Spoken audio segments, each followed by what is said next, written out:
તો ફાઇનલ દોસ્તો ઉડતા ને કે બાવરિયામાં ઘા આજ જવાનું છે આપણે એક એવી જગ્યા ઉપર તો આપણે થઈ ગયા છીએ હાલતા. તો આપણી સાથે છે સંતોષભાઈ અને દિવ્યાબેન. તો દોસ્તો આપણે પહોંચી જઈએ છીએ કામલીના ઝાડ નીચે. જોતા તો ઘણા વર્ષો જૂની હોય એવું લાગે છે.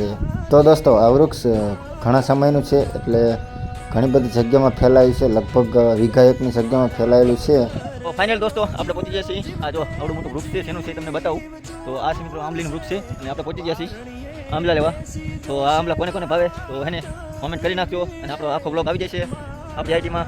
તો આપણે કેટલા આંબલા વીણા છે તો આ ઠેલીમાં છે જો આટલા વીણા છે અને હવે આપણે જવાનું છે આપણા આયા ત્યાં પાછા ઘર બાજુ. તો ઓલી બાજુ થઈ જશે હાલતા.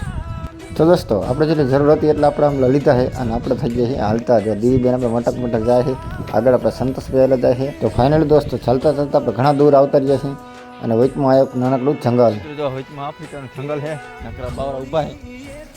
મિત્રો આપણે આફ્રિકન જંગલ છે એટલે આપણે અંદર નહીં જાવ પણ બહાર બહાર જોઈ લઈએ ને કંઈ. તો અહીંયા કંઈક છે મિત્રો ચાલો જોવી.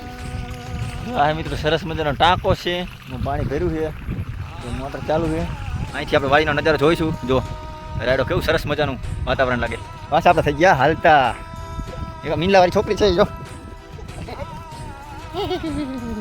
પાછળ આપણે સંતોષભાઈ સેલ્ફી પાડતા પડતા હાલ આવે છે અને દીવલી મોર દોડી આવે છે. થોડીક બીક લાગે છે અને દોડી આવે છે અને હાલી આવે છે.